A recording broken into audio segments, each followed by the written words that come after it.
They cropped me out from the family photo. So, I handed my parents a goodbye gift they won't forget. The call came at 3:17 a.m. on a Tuesday. I remember checking my phone with bleary eyes, expecting it to be one of my classmates panicking about our upcoming dissertation deadline. Instead, my father's name flashed across the screen, something that hadn't happened in months. Dad. I answered, instantly alert despite the hour. Olivia, he said, his voice cracking. I sat up straight in bed. In 22 years, I had never heard my father sound like this. We're in trouble. Big trouble. That was the night everything changed. While my siblings, Jason and Rebecca, were studying abroad, posting perfectly filtered photos of croissants by the Eiffel Tower and selfies at Bondi Beach, I was drowning in grad school research and instant ramen. Jason, the eldest at 26, had been in Paris for nearly a year on a business development sabbatical. Rebecca, 24 and always the family darling, was completing her MBA in Sydney, courtesy of our parents' generous funding. And me? I was the afterthought, the third child who had to fight for every scrap of attention. The business is going under, Dad explained, his words tumbling out in a rush. The bank called the loan. We have 30 days to show significant restructuring or they're foreclosing. Harrington Family Enterprises had been my grandfather's legacy, a mid-sized manufacturing company that produced specialized agricultural equipment. It wasn't glamorous, but it had supported our family for 2 generations. I had grown up listening to stories about how the business would someday pass to us children, though everyone assumed Jason would take the helm. What about Jason and Rebecca? I asked, already knowing the answer.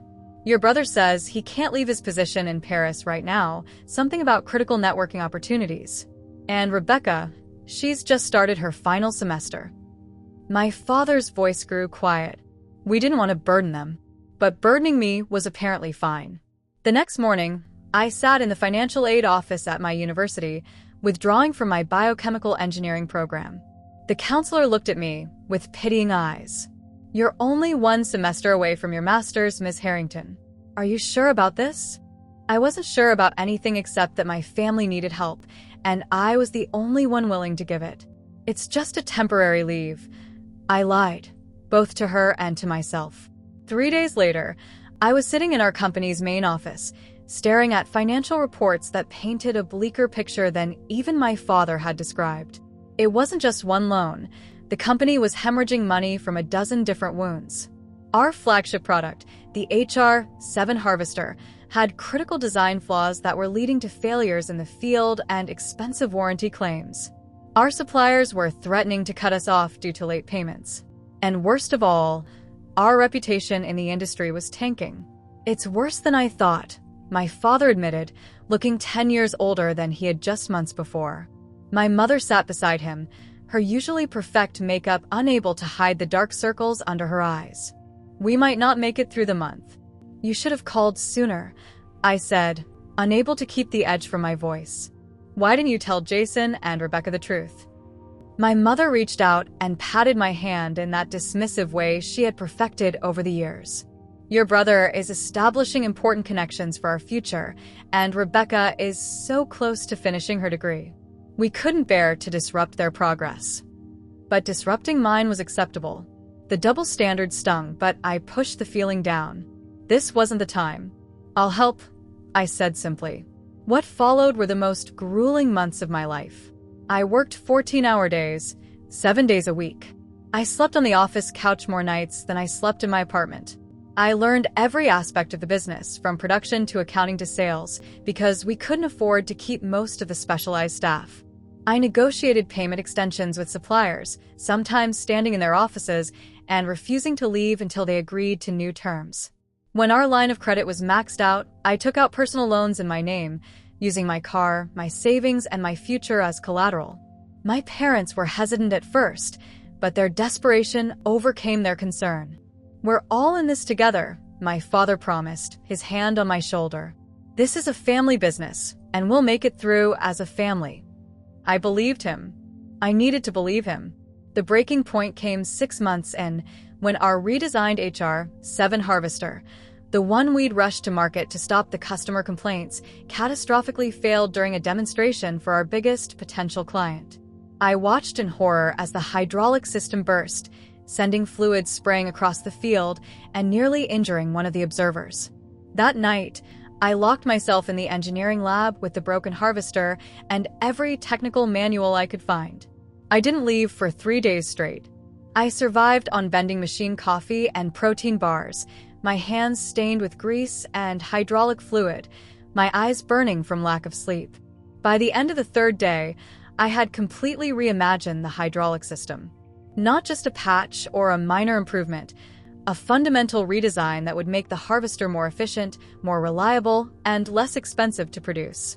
I sketched it all out by hand, then created digital models, and finally presented it to my stunned parents and our remaining engineering team. This could actually work, our lead engineer said, examining my designs with growing excitement. Where did you learn to do this? The truth was, I didn't know. Engineering wasn't even my field. I'd been studying biochemistry before the crisis pulled me away. But desperation and determination had unlocked something in me.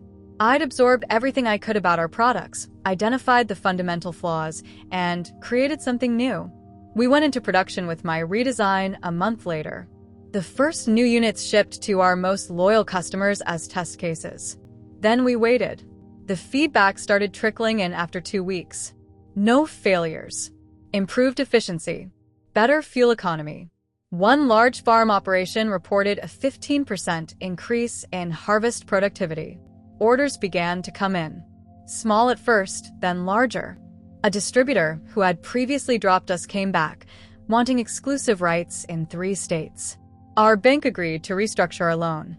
By the end of the year, Harrington Family Enterprises was back from the brink. Not thriving yet, but stable. Breathing again. My parents hugged me tight at our modest year-end celebration in the company break room. "We couldn't have done this without you, Olivia," my father said, eyes glistening with tears. "You saved the family legacy."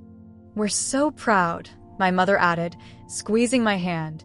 "Once things settle down, you can go back to school. Finish what you started." I nodded, but already knew I wouldn't be going back. The business still needed me. And more importantly, I had discovered a talent and passion I never knew I possessed. I belonged here, creating and building things that mattered. "I'm just glad we made it through," I said, raising my paper cup of sparkling cider. To family, they echoed.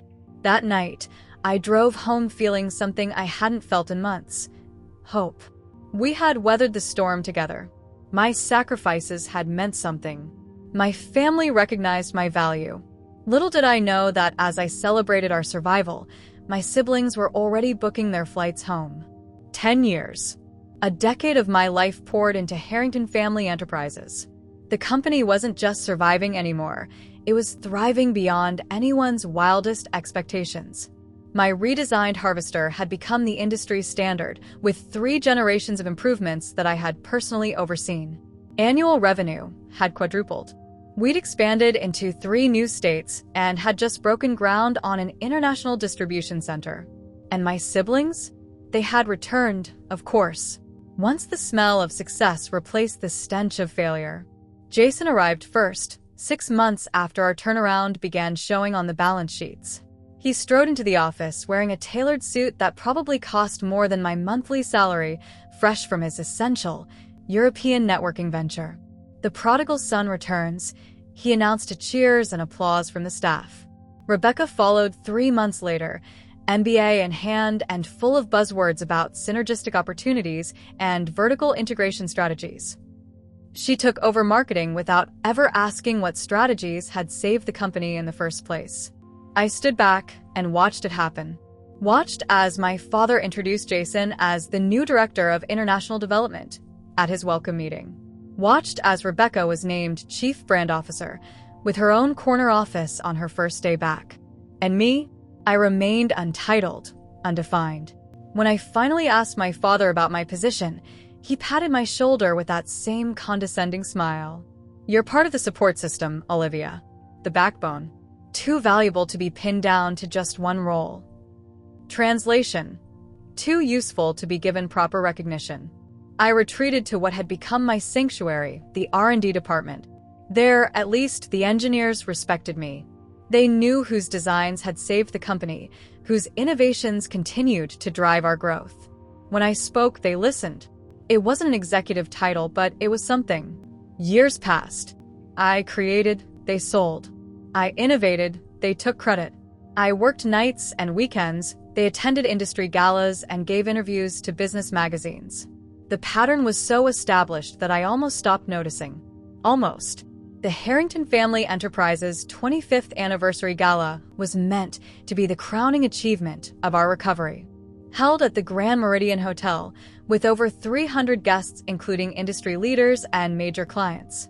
I spent weeks helping plan it, making sure every detail was perfect. That night, I wore a simple black dress, elegant but understated. I didn't want to draw attention. That had never been my role in the family. I stood near the back as my father took the stage, champagne glass in hand. 25 years ago, my father started this company with nothing but determination and a dream, he began, voice swelling with emotion. Tonight, we celebrate not just his legacy, but the future that lies ahead. He gestured toward the side of the stage. And speaking of legacy, Jason, Rebecca, please join me. My siblings ascended to thunderous applause. They flanked my father like bookends, perfect and polished. My mother joined them a moment later, completing the picture. The family picture. Without me. These visionary directors, my father continued, his arm around Jason's shoulders, represent the future of Harrington Enterprises. Their innovative thinking and bold leadership have transformed us from a regional supplier to an international powerhouse. I felt something cold and hard form in my chest. Not a single mention of the crisis they had abandoned. Not a word about who had actually saved the company. Then came the moment that would permanently alter the course of my life. And now, my father announced, we'd like to unveil something special. The lights dimmed. A spotlight illuminated a velvet curtain at center stage. With theatrical flourish, my father pulled the cord. There, towering 8 feet tall, was a professionally photographed family portrait. My parents seated regally in the center. Jason standing behind our father, hand on his shoulder. Rebecca beside our mother, both smiling identical camera-ready smiles. I searched the image for myself. Perhaps I was in the background? Maybe they'd position me off to the side? But there was nothing. No trace of me at all. The crowd applauded appreciatively, completely unaware of what they were witnessing. The complete erasure of the person who had saved it all. I stood frozen, champagne glass halfway to my lips, as speeches continued. Jason spoke about our visionary approach to modernization. Rebecca gushed about the family commitment to excellence. Not once did anyone mention my name. Not once. The party continued around me, a swirl of celebration and congratulations. I moved through it like a ghost, present but unseen. Occasionally, someone would ask what I did at the company, and before I could answer, a colleague would interject with, "Oh, Olivia? She helps out where needed." Administrative support, mostly. By midnight, as the celebration reached its peak, I had retreated to a quiet corner, watching my family bask in adoration for achievements that weren't theirs. The ice in my chest had spread, numbing me from the inside out. I didn't know it yet, but that night had awakened something in me. Not just anger or hurt, but a cold, calculated resolve. They had cropped me out of the family legacy. Soon, they would learn what happens when you erase the person holding the pen to your future. I found my mother alone in the hotel's garden terrace after most guests had departed. She was sitting on a marble bench, scrolling through photos of the evening on her phone, a self-satisfied smile playing on her lips. "Mom," I said, my voice steadier than I expected. "We need to talk." She looked up, that familiar mixture of mild surprise and dismissal crossing her face, the expression she'd perfected whenever I interrupted something she deemed more important than me. "Olivia, dear, wasn't it a magnificent event? Everyone's talking about it." I stepped closer, my heels clicking sharply against the stone patio. Why wasn't I in the family portrait? She blinked, then gave a small, tinkling laugh that made my skin crawl. "Oh, that? It was just aesthetics, dear. You're not exactly photogenic." The casual cruelty of it stole my breath. Not even an attempt at a plausible excuse. "Aesthetics," I repeated flatly. "I saved this company. I worked 14-hour days for years while Jason and Rebecca were gallivanting around the world. And you cut me out because of aesthetics?" She sighed, slipping her phone into her clutch purse. "Don't be so dramatic, Olivia. You've always had this chip on your shoulder. The company needed a strong image for the anniversary.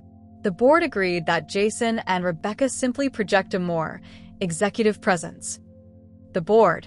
You mean the board that wouldn't exist if I hadn't completely redesigned our failing product line? The board that would be unemployed if not for my innovations?" My mother stood, smoothing her designer dress with manicured hands. "This is exactly why we made the choice we did. You're always so bitter, so unable to be a team player. This constant need for recognition, it's exhausting." A low chuckle from behind me made my spine stiffen. I turned to see Jason leaning against the doorway, champagne flute dangling from his fingers, his expression a perfect mirror of our mother's condescension. "She always wanted to be more than she was," he said, the words slicing through the night air. Rebecca appeared beside him, her arm linked with his in sibling solidarity. "Olivia, you really should be grateful. Not everyone gets to work behind the scenes of such a successful enterprise. Some people just aren't cut out for the spotlight." They stood together, a united front of dismissal. My family, the people I had sacrificed everything for. I felt something shift inside me then. A final thread snapping. Where there had been hurt, now there was only cold clarity. I smiled, watching confusion flicker across their faces at my unexpected reaction. "You're right," I said softly. "Thank you for making everything so clear tonight." I turned and walked away, their puzzled expressions the last thing I saw before I disappeared into the hotel lobby. The truth was, I had anticipated this moment or something like it years ago. Not consciously, perhaps. But some part of me had seen the writing on the wall when Jason and Rebecca returned to claim the fruits of my labor. The night I completed the redesign of the HR-7 Harvester, the innovation that saved our company, I had done something that, at the time, felt like nothing more than a technicality. Before submitting the designs to our engineers, before showing my parents, I had quietly filed the patent under my own name. Olivia Harrington. Not Harrington Enterprises. It was a 3 a.m. decision made after 72 sleepless hours, fueled by caffeine and an instinct for self-preservation I didn't fully understand at the time. The paperwork was straightforward. The fees came from my personal account, and when the confirmation arrived weeks later, I tucked it away in my home safe without mentioning it to anyone. Over the years, as newer models and innovations followed, I maintained the same pattern. Everything was properly documented, properly filed. Each license agreement between myself and Harrington Enterprises legally sound but constructed to give me ultimate control. No one ever questioned it. Why would they? I was just Olivia. Reliable, invisible Olivia who helped out where needed. The paperwork was just paperwork, bland and uninteresting to people like Jason and Rebecca, who were too busy being the faces of success. My father's accountants and lawyers saw the documents, of course, but they reported to him, not to the company at large.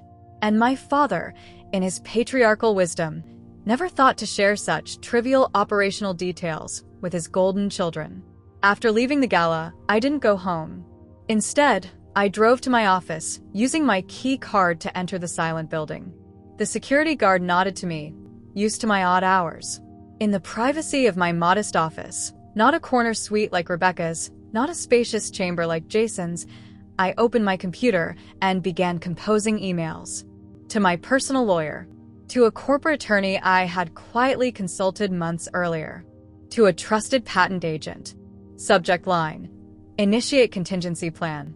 I worked through the night, systematically documenting 10 years of intellectual property that legally belonged to me. Every product our company now produced incorporated some element of my designs. Every dollar of profit flowed through channels that I controlled, though they never bothered to notice. As dawn broke over the city skyline, I leaned back in my chair, feeling something close to peace for the first time in years. They thought they had erased me from the family portrait. They had no idea I owned the canvas it was painted on. For the next week, I played my role perfectly. I arrived at work on time, attended meetings with my usual quiet efficiency, and responded to emails with professional courtesy. If anyone noticed the subtle change in my demeanor, the slight straightening of my spine, the newfound coolness in my gaze, they didn't mention it. Inside, I was counting down the hours. On Friday morning, I sent a company-wide email requesting a special boardroom meeting at 4 p.m. Coming from me, it was unusual enough to raise eyebrows, but not so extraordinary that anyone questioned it. After all, I occasionally coordinated technical briefings for the executive team. I dressed with particular care that day, a tailored charcoal suit I'd had commissioned months earlier, but never worn. Not flashy, but unmistakably powerful. I swept my hair into a sleek updo and applied makeup with precision. The woman who stared back at me from the mirror looked nothing like the shadow who had stood in the background at the anniversary gala. At 3:55 p.m., I walked into the boardroom carrying a manila envelope sealed with red wax, an old-fashioned touch that had cost me an extra hour the night before, but would prove worth it for dramatic effect.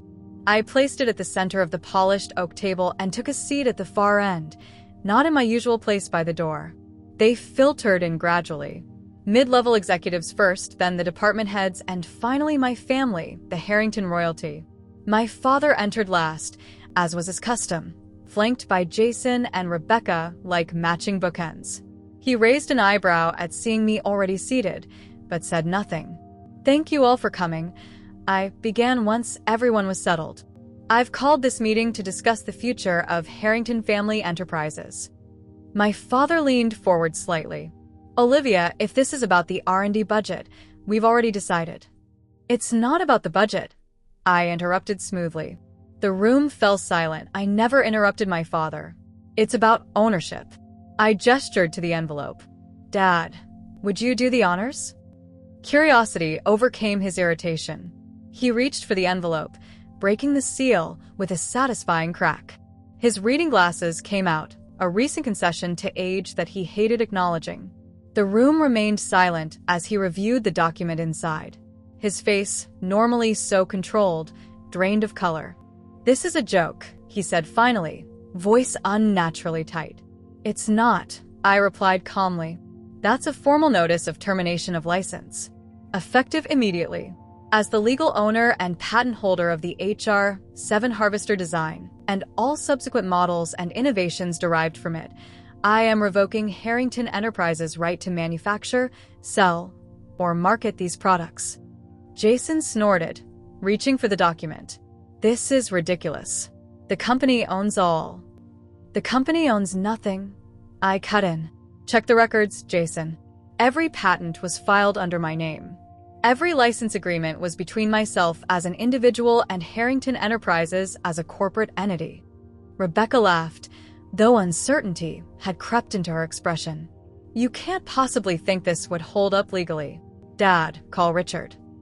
Richard was our corporate attorney, who sat 3 seats down, already reaching for the paperwork. I smiled thinly. "By all means." For 10 excruciating minutes, Richard examined the documents, occasionally cross-referencing them with files on his tablet. The boardroom remained tomb-silent except for the occasional sharp intake of breath or whispered consultation. Finally, Richard looked up, his expression grave. "These appear to be in order. Ms. Harrington does indeed hold the patents individually, not the company. And the licensing agreements do contain termination clauses that she is within her rights to exercise." The room erupted. Voices overlapped in shock, outrage, disbelief.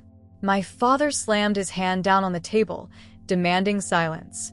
"Olivia," he said, voice dangerously low, "what exactly do you think you're doing?" "I'm removing myself from a situation where I'm not valued," I replied evenly. "You can't crop me out of a company that legally depends on my intellectual property." "This will destroy everything," my mother whispered, having entered silently during the commotion. "Everything your grandfather built. Grandfather's original designs were retired years ago," I pointed out. The company now runs entirely on my innovations. Innovations you've been happy to profit from while erasing my contribution. Jason's face had turned an ugly shade of red. You ungrateful little. Choose your next words carefully, I interrupted, standing slowly. Because as of right now, Harrington Enterprises cannot legally produce its main product line. Your inventory will sell out. You have no manufacturing rights. Your contracts with distributors will soon be in breach. I gathered my belongings calmly, watching comprehension dawn on their faces, the full, devastating impact of what I had done. Your options are limited, I continued. You can fight me in court, but discovery would reveal how you've treated the person responsible for saving this company. Not great for the family image you're so concerned about. Or you can negotiate new terms with me, which I will decline. Rebecca stood, panic finally breaking through her polished veneer. You can't just walk away. This is insane. I paused at the door, looking back at the table of stunned faces, the family that had taken everything from me and given nothing in return. Consider this my resignation, I said quietly, and my goodbye gift to you all. The door closed behind me with a soft click that somehow sounded more final than any slam could have. For the first time in 10 years, I felt free. The first call came 3 days later. I was sitting in my apartment, laptop open, as I reviewed offers from competing companies that had somehow caught wind of my departure. My phone lit up with my father's name. I declined it. 10 minutes later, it was Jason. Then Rebecca. Then my mother. Then our family lawyer. I declined them all. By the end of the week, my inbox contained 37 unread emails from Harrington Enterprises domains. My voicemail was full. I had instructed my lawyer to receive any formal communications, but there were none. Just desperate personal pleas I had no interest in hearing. I spent those days in a strange state of calm productivity. I'd rented a small office downtown and begun sketching new designs, innovations I'd held back over the years. Without the weight of the family business on my shoulders, my creativity flowed freely. Then came the news alert. Harrington Enterprises stock plummets amid production halt. I clicked the link. The business reporter had done her homework. Industry sources confirmed that Harrington Enterprises has abruptly ceased production of its flagship harvester line, citing supply chain reorganization. However, MarketWatch has learned that the true cause may be a stunning intellectual property dispute within the Harrington family itself. I leaned back in my chair, sipping my coffee. It had taken less than a week for the news to break. By the next morning, the story had evolved. A particularly tenacious journalist named Maya Chopra had discovered the patent registry and connected the dots. The headlines splashed across business publications nationwide. Cropped daughter holds keys to family empire. Harrington Enterprises in freefall as hidden inventor reclaims patents. The article was devastating in its precision. For 10 years, Olivia Harrington has been the unacknowledged inventor behind Harrington Enterprises' revolutionary agricultural technology. Sources close to the company reveal that while her brothers Jason and Rebecca Harrington were celebrated as visionary directors, it was the youngest Harrington who designed every product that built the family fortune. Last week, she finally reclaimed her intellectual property, leaving the company without legal rights to manufacture its own products. Accompanying the article was a photo that made my breath catch, me in a lab coat, holding the original HR-7 prototype. It must have been from years ago, probably taken for some internal documentation and then buried. I looked young, determined, and completely focused on the machine in my hands. The real me, not the shadow they had tried to create. My phone exploded with notifications. Former colleagues reaching out. Competing companies making offers. Industry leaders expressing admiration. And buried among them, increasingly desperate messages from my family. My father's latest text simply read, "We need to talk. Please." For the first time, I considered responding. Not from any softening of my resolve, but from curiosity. What possible explanation could they offer? What negotiation could they propose? Instead, I called Maya Chopra. "Ms. Harrington," she answered immediately. "I was hoping you'd call. I'd like to tell my side of the story," I said simply. 2 days later, my interview ran as a feature. I didn't embellish or exaggerate. The truth was damning enough. I described dropping out of grad school to save the family business. The 14-hour days. The personal loans. The complete redesign that saved everything. And then the slow, systematic erasure of my contributions as my siblings returned to claim the glory. The final blow. The family portrait where I had been literally cropped out of the company I had saved. The public reaction was swift and merciless. Social media erupted with hashtags. Hashtag Justice for Olivia and hashtag Cropped Out No More. Business forums dissected the Harrington family's catastrophic failure of leadership. Industry peers shared similar stories of credit stolen and contributions erased. The most satisfying consequence came when investors began pulling out. Harrington Enterprises' major stakeholders demand board reorganization, read the headlines. I watched from a distance as the company my grandfather had built and I had saved began to unravel strand by strand. Not from my actions alone, but from the truth being exposed to the light. My father called a press conference, flanked by Jason and Rebecca. They looked haggard, nothing like the polished executives from the anniversary gala. We acknowledge that mistakes were made, my father said, reading from a prepared statement. We are in discussions with Olivia to resolve this unfortunate misunderstanding within our family. A bold lie. There had been no discussions. A reporter shouted from the crowd, "Is it true you excluded your daughter from the company's anniversary celebrations despite her being the patent holder for your main products?" The camera caught Jason's flash of anger, quickly suppressed. My father fumbled his response. The next day, 3 board members resigned. Then 2 major distributors announced they were exploring alternative partnerships. A client who had ordered 50 harvesters canceled their contract, citing concerns about supply continuity. The empire was crumbling. That evening, as I sat reviewing yet another job offer, my apartment buzzer rang.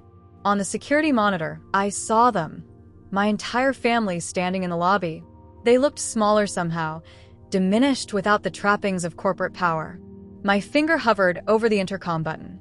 Then I turned away and went back to my designs, leaving them waiting for an answer that would never come. Some bridges, once burned, should remain ash. 6 months passed in a blur of productivity and purpose. I founded Olivia, Harrington Agricultural Technologies, with a clarity of vision that surprised even me. No longer constrained by family drama or the need to fit innovations into the existing Harrington Enterprises framework, I could build something entirely new. The first person I hired was Martin Chun, the lead engineer, who had worked with me for years at the family company. He arrived at my office carrying a cardboard box filled with his personal items. "They're letting people go in waves now," he explained, setting down the box. "Anyone associated with you is first on the chopping block." I wasn't surprised. "Their loss, my gain." "Are you sure about this, Martin? It's a startup. I can't offer the same security yet." He laughed. "Security? Harrington Enterprises is a sinking ship. Besides, I've been working with the real brains behind the operation for years. I know where the future is." By the end of the month, I had assembled a team of 15, all former Harrington employees who had worked directly with me in R&D. People who knew my worth, who had seen firsthand what I could create. Financing came easier than expected. The media coverage had transformed me from an invisible cog to a compelling investment opportunity. Venture capitalists who would have ignored me a year earlier now eagerly arranged meetings. During one particularly satisfying pitch, I recognized an investor who had previously dismissed me at a Harrington function, assuming I was a secretary. "Your vision is extraordinary, Ms. Harrington," he said, not remembering our previous encounter. "We'd be honored to back your venture." I accepted his money, but found even greater satisfaction in funding from Elaine Winters, a pioneering female tech investor who had built her own empire from nothing. "I've been watching you," she said during our first meeting. "Not many people have the courage to walk away from a family legacy and build something authentic. I want to be part of what comes next." With adequate funding and my team in place, we developed our first product in record time, an advanced harvester system that made my previous designs look primitive by comparison. I had been holding back my best ideas, I realized. subconsciously saving them for the day when I could truly own my creations. The announcement of our first prototype triggered another round of media attention. This time, I embraced it, appearing in interviews and industry panels. I spoke candidly about innovation, about breaking away from outdated structures, about building companies where credit went where it was due. Never once did I publicly disparage my family. I didn't need to. The contrast between our trajectories spoke volumes. Reports from Harrington Enterprises grew increasingly grim. They had attempted to reverse engineer my designs without success. A rushed alternative product line had failed spectacularly during field tests. 3 consecutive quarters of losses had triggered loan covenants. Bankruptcy rumors circulated. Jason left first, taking a diminished executive role at a competitor that barely disguised it as a face-saving lateral move. Rebecca followed months later, announcing she was pursuing consulting opportunities when in reality, she had been quietly asked to resign. My parents held on longer, desperate to salvage something of the legacy. Their last strategic move was to reach out through an intermediary, their pastor, who had baptized all 3 Harrington children decades earlier. "They're suffering, Olivia," Reverend Miller told me over coffee. "Not just financially, but spiritually. They recognize their mistakes. They're asking for a chance to make amends." I considered his words carefully. What specifically are they proposing? A reconciliation, a fresh start, perhaps even a collaboration between your new company and what remains of theirs. I smiled sadly. Please tell them I'm not interested in business partnerships founded on desperation rather than respect. And the reconciliation? He pressed gently. Some wounds don't heal, Reverend. Some lessons come too late. He nodded, understanding more than I had expected. I'll convey your position. 2 weeks later, Harrington Enterprises filed for Chapter 11 bankruptcy. The news barely registered as a blip in my day. I was too busy overseeing final testing on our flagship product. 1 year to the day after I walked out of the Harrington boardroom, we launched Olivia Harrington Agricultural Technologies officially to the public. Our headquarters featured a glass-walled innovation lab where every engineer and designer's name was prominently displayed beside their contributions. No one would be cropped out of this company's story. On opening day, I stood addressing my team, now grown to 50 passionate innovators. Behind me hung a single photograph, me in that same lab coat from years ago, holding the original prototype. Just me. No family posing for appearance's sake. No pretense. Today marks the beginning of something built on truth, I told them. On giving credit where it's due. On recognizing that great achievements rarely come from great titles, but from great work. Later that evening, alone in my office, I received a text from an unknown number. Somehow, I knew who it was before I opened it. Saw your company launch on the news. The design looks remarkable. I always knew you were the talented one. Dad. I didn't respond. Instead, I set down my phone and turned to the window, looking out at the city lights. I heard they finally updated the family portrait, this time with more empty chairs than people. That was my goodbye gift. One they'd never forget. And my life, finally uncropped, stretched before me, full of possibilities that were entirely my own.